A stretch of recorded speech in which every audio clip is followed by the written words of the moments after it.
Bismillahirrahmanirrahim. This is Samsam Zulkarnain, your English teacher. Dear students, this is our lecture number 2 of grammar portion of your course, and today we are going to discuss phrases in this chapter. So let's go through the phrases, the types of phrases. But before going through the types of phrases, let's have a look over the definition of the phrase. कि phrase basically होती क्या है? Dear students, phrase जो है is a group of words which either lacks subject or verb, और ये जो है it's a non-meaningful group of words, और it used to be the part of a sentence जिसके अंदर वो meaningful बन जाती है जब बाकी sentence का जो हिस्सा है वो उसके साथ attach किया जाता है. डियर स्टूडेंट्स, हम अब टाइप्स ऑफ फ्रेजेस जो हैं वो डिस्कस करेंगे. सबसे पहले नाउन फ्रेज है.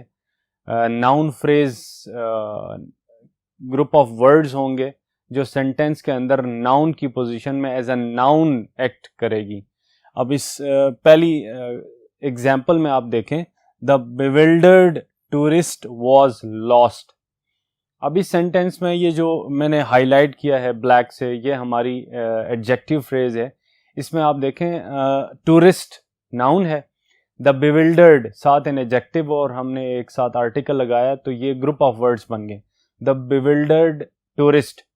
अब ये देखें कि ये इस सेंटेंस की कौन सी प्लेस को ऑक्यूपाई कर रहा है. इस सेंटेंस की सब्जेक्ट प्लेस को ऑक्यूपाई कर रहा है. सब्जेक्ट प्लेस में हमें पता है कि इधर subject place will be occupied by a noun और अ नाउन फ्रेज और a noun clause. So it's a group of words और ये इस सेंटेंस में सब्जेक्ट प्लेस में आए हुए और that's why this is known as a noun phrase. ठीक है, नेक्स्ट देखें the lost dog was a faithful one. अब इस सेंटेंस के अंदर आप देखें कि ये जो द लॉस्ट डॉग है ये subject place of the sentence है, फिर ये verb place of the sentence है और ये object place of the sentence है. और हमें पता है कि सब्जेक्ट और ऑब्जेक्ट प्लेस में नाउन फ्रेज या नाउन क्लॉज आती है. तो डॉग नाउन है, द लॉस्ट डॉग फ्रेज बन गई, group of words. Subject place में इसने subject place of the sentence को ऑक्यूपाई किया हुआ है, द लॉस्ट डॉग. सो ये आपकी नाउन फ्रेज है. Was a faithful one. अब उसमें भी आप देखें कि अ फेथफुल वन में वन आपका नाउन है, फेथफुल एडजेक्टिव के तौर पर यूज हुआ है. सो अ फेथफुल वन जो है नाउन फ्रेज इस सेंटेंस में. तो इस सेंटेंस में दो नाउन फ्रेजेस हैं, द लॉस्ट डॉग, फिर आपका ये लिंकिंग वर्ब है, और अ फेथफुल वन ये आपकी दूसरी नाउन फ्रेज है. ठीक है, so noun phrase is a group of words which behaves like a noun within a sentence. जहाँ पे नाउन हम यूज करते हैं सेंटेंस में, उस प्लेस को सेंटेंस के अंदर ऑक्यूपाई करती है. डियर स्टूडेंट्स, थर्ड एग्जाम्पल देखें, it was a story as old as time. अब ये a story as old as time, what it was, what a story as old as time. ठीक है, तो यहाँ पे सब्जेक्ट प्लेस अगेन को occupy किया हुआ है, story as old as time. इसमें आप देखें वर्ब जो है वो मौजूद नहीं है. फ्रेज की डेफिनेशन में हमने कहा था कि इधर इट लेक्स अ सब्जेक्ट और अ प्रेडिकेट के उस हिसाब से आप देखें कि इसमें प्रेडिकेट पार्ट नहीं है, इसमें वर्ब मौजूद नहीं है. So a story as old as times जो है वो आपकी नाउन फ्रेज है. ठीक है, फ्रेज है और सेंटेंस के अंदर ऑब्जेक्ट प्लेस को ऑक्यूपाई कर रही है. So this is a noun phrase. Next dear students देखें वर्ब फ्रेज. ठीक है, वर्ब फ्रेज क्या है जी? As I have told you the definition of the phrase that it either lacks subject or a predicate. तो इस sentence के अंदर देखें, was waiting for the storm to stop. He was waiting for the storm to stop. अब इसमें was waiting for the storm to stop में subject lack कर रहा है. ठीक है, इसके अंदर आप देखें ये फ्रेज है और इस फ्रेज के अंदर सब्जेक्ट जो है वो लैक कर रहा है, सब्जेक्ट ये मौजूद है. So this group of words beginning with the helping verb was, ये आपकी वर्ब फ्रेज है. नेक्स्ट देखें, you might enjoy a message. इसमें माइट इंजॉय अ मैसेज जो है वो फ्रेज है. क्यों? इट ईदर लैक्स सब्जेक्ट और अ प्रेडिकेट. तो सब्जेक्ट इसमें नहीं है. माइट इंजॉय अ मैसेज जो है वो आपकी वर्ब फ्रेज है क्योंकि वर्ब से स्टार्ट हो रही है. Next dear students, he was eager to eat dinner. Was से स्टार्ट हो रहा है और इसमें आप देखें सब्जेक्ट मौजूद नहीं है, सिर्फ वर्ब पार्ट है, predicate part of the sentence है। तो ये आपकी फ्रेज है और ये आपकी वर्ब फ्रेज है। ठीक है, तो वर्ब फ्रेज के अंदर हमने देखा verb phrases they begin with the verbs, और इसके अंदर जो फ्रेज की क्वालिटी होती है कि उसमें सब्जेक्ट लैक करता है या प्रेडिकेट। सब्जेक्ट जो ही लैक करेगा, देखें ये मीनिंगफुल वर्ड्स नहीं रहते हैं। Was eager to eat dinner, कि बड़ी ख्वाहिश थी कि वो खाना खाए। अगर सिर्फ यही मैं बोलता हूँ, उसे ही को छोड़ के बड़ी ख्वाहिश थी कि वो खाना खाए, सेंस क्लियर नहीं होता। लेकिन जो ही आप वो या उसकी बड़ी ख्वाहिश थी कि वो खाना खाए, जो ही आप ही इस्तेमाल करते हैं इसका सेंस क्लियर होता है। ठीक है, तो group of words which gives us incomplete sense, तो was eager to eat dinner ये इनकम्प्लीट सेंस दे रहे हैं, so that's why this is a phrase, और ये वर्ब से स्टार्ट हो रहा है तो ये वर्ब फ्रेज है। Dear students, let's move to the next board to have some more examples of the types of phrases. Next students, gerund phrase है। gerund as you know that के noun, gerund as you know that के ing form of a verb used as noun is called gerund. For example मैं कहता हूँ she is singing a song, वो गाना गा रही है। सिंगिंग यहाँ पे ING form of a verb, ये यूज हुआ है एज अ वर्ब। ठीक है, इंग्लिश लैंग्वेज की ये स्पेशलिटी है कि इसको ज़्यादा सिंप्लीफाई किया गया है ताकि इजीली आप परसीव कर सकें। यहाँ पे एक वर्ड आपकी वोकेबलरी जो है वो लिमिटेड की गई है ताकि इंग्लिश इजीली सीखी जाए, और इसी वजह से ये ग्लोबल लैंग्वेज बन गई है। अब एक ही वर्ड है सिंगिंग, सिंगिंग को एज एन एडजेक्टिव भी यूज़ किया जाता है सेंटेंस में, सिंगिंग को एज अ वर्ब भी यूज़ किया जाता है, और सिंगिंग को एज अ नाउन भी यूज़ किया जाता है। तो एक ही वर्ड अगर आप याद कर लेते हैं, उसकी स्पेलिंग याद कर लेते हैं, उसके मीनिंग याद कर लेते हैं, तो उसको आप नाउन, उसको आप वर्ब, उसको आप एज अ एडजेक्टिव के तौर पर इस्तेमाल कर सकते हैं। तो जेरेंड हमने कहा कि जो ING form of a verb है उसको जब हम as a noun, as a naming word इस्तेमाल करते हैं तो वो जेरेंड बन जाता है।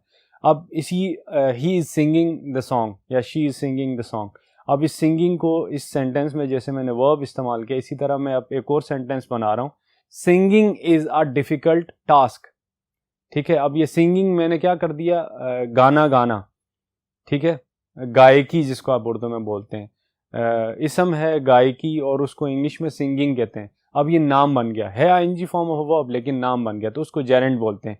तो जो जेरेंड फ्रेज होती है वो ING form of a verb use as a noun, ये यहां से वो फ्रेज स्टार्ट होगी। अब देखें, singing melodiously requires a lot of practice.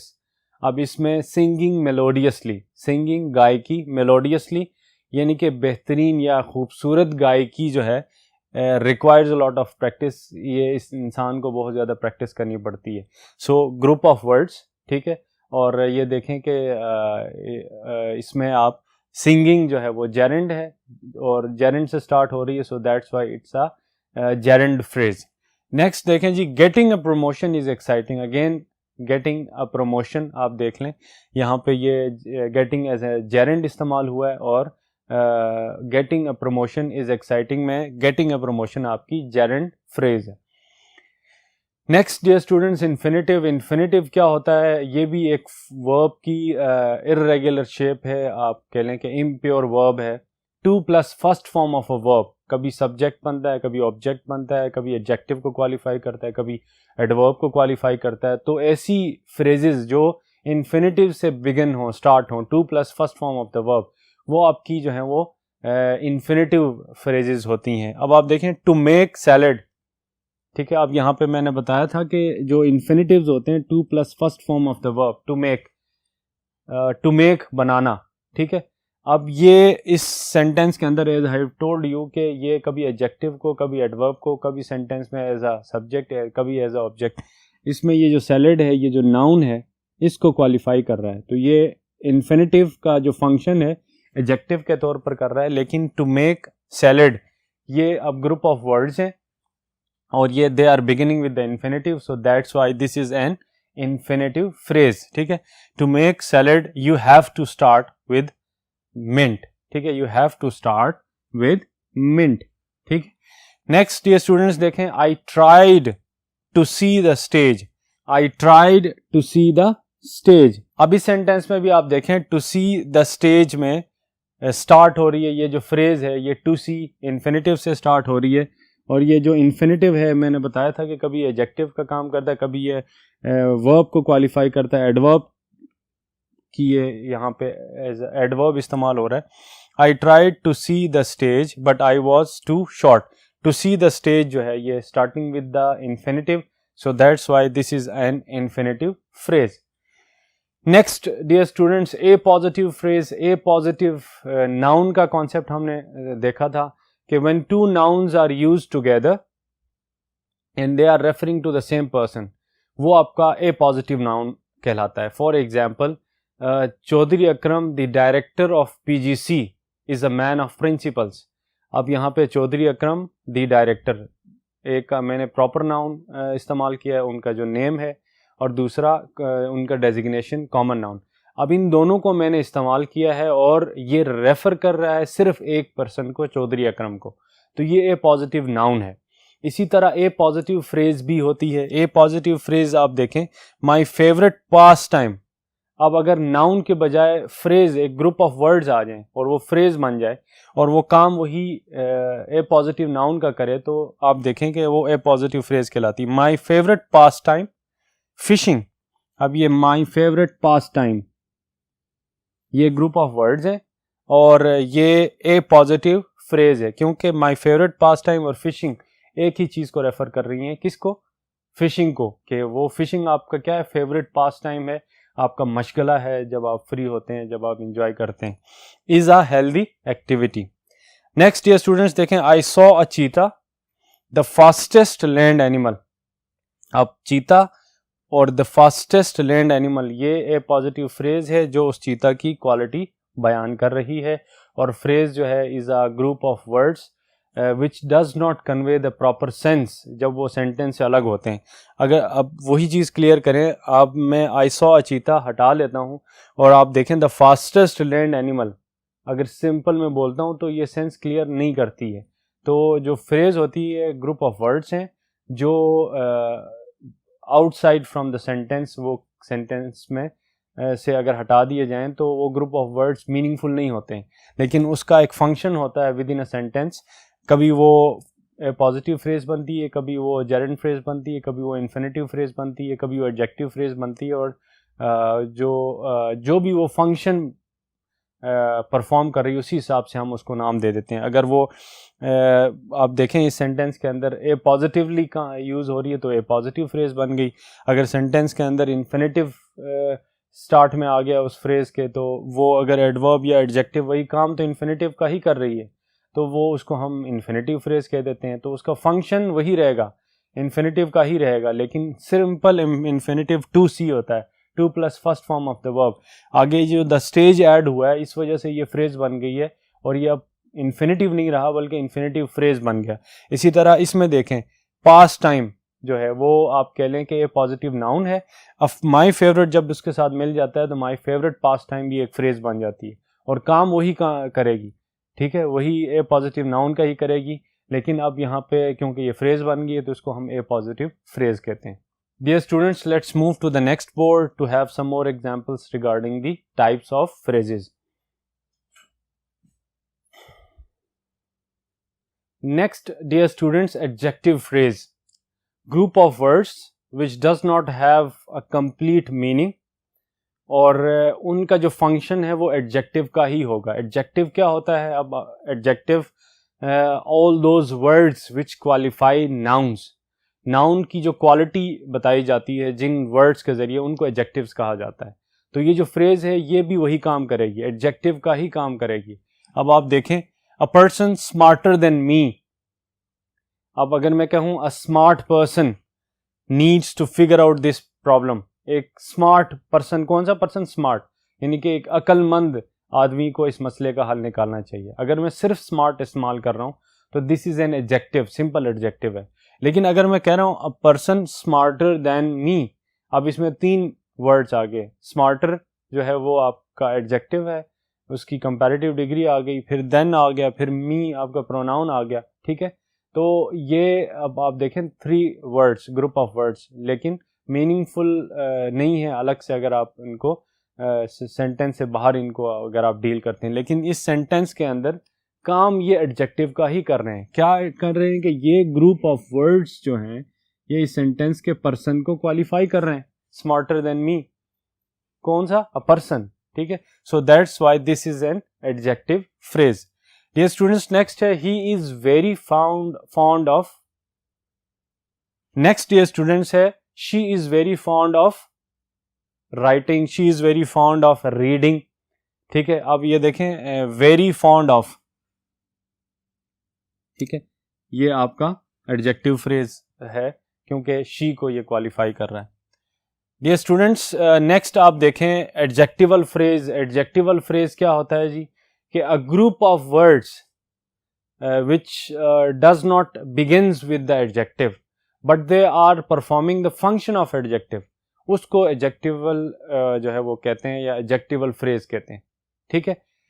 अब आप इस सेंटेंस में देखें Ali is a man of great wealth, अब अली की क्वालिटी बताई जा रही है, is a man of great wealth, लेकिन ये जो is a man of great wealth ये जो phrase है, this phrase is not beginning with the adjective, जिस तरह स्मार्टर में ये हमने इस्तेमाल किया है। तो ये हमारी कौन सी फ्रेज हो गई, एडजेक्टिवल फ्रेज हो गई, ठीक है डियर स्टूडेंट्स। सो ये हमारी एडजेक्टिवल फ्रेज है। Next dear students, adverb phrase. Adverb phrase का काम क्या है, एडवर्ब क्या होता है, a word which qualifies an adjective, a word which qualifies another adverb and a word which qualifies the verb. Adverb जो है, एडवर्ब क्या करता है जी, एडवर्ब जो है वर्ब को क्वालिफाई करता है, वर्ब के मीनिंग में एड अप करता है, एक और अनदर एडवर्ब को क्वालिफाई करता है और एडजेक्टिव को क्वालिफाई करता है, ठीक है।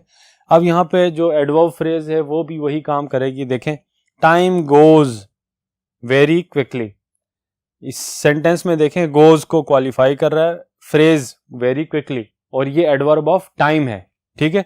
टाइम गोज हाउ, और ये एडवर्ब ऑफ मैनर है, time goes how very quickly.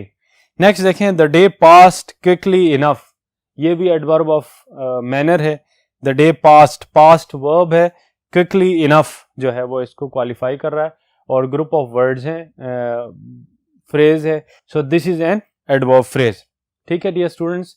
इस तरह आपने जो फ्रेजेस हैं उनको अंडरस्टैंड करना है। अब जो बोर्ड में इससे रिलेटेड जो आपका क्वेश्चन आता है that will be the part of MCQ, और एमसीक्यूज में what they will do that they will jot down a sentence. For example ये आपको सेंटेंस उन्होंने दिया हुआ है, mister Ali is a man of great wealth, और फिर वो is a man of great wealth को इसी तरह अंडरलाइन करेंगे और फिर पूछेंगे कि the underline part of the sentence is, नीचे आपको ऑप्शंस देंगे adjectival phrase, adjective phrase, adverbial phrase या फिर आपकी नाउन फ्रेज। तो then you will be selecting the proper appropriate option that this is an adjectival phrase, ठीक है। इस तरह आपने इसको हैंडल करना है। Dear students, in this lecture we have discussed the types of phrases in detail. Hope so you have understood the idea of phrases and the types of phrases. Inshallah, we'll see you in upcoming session. God bless you all. Thank you so much.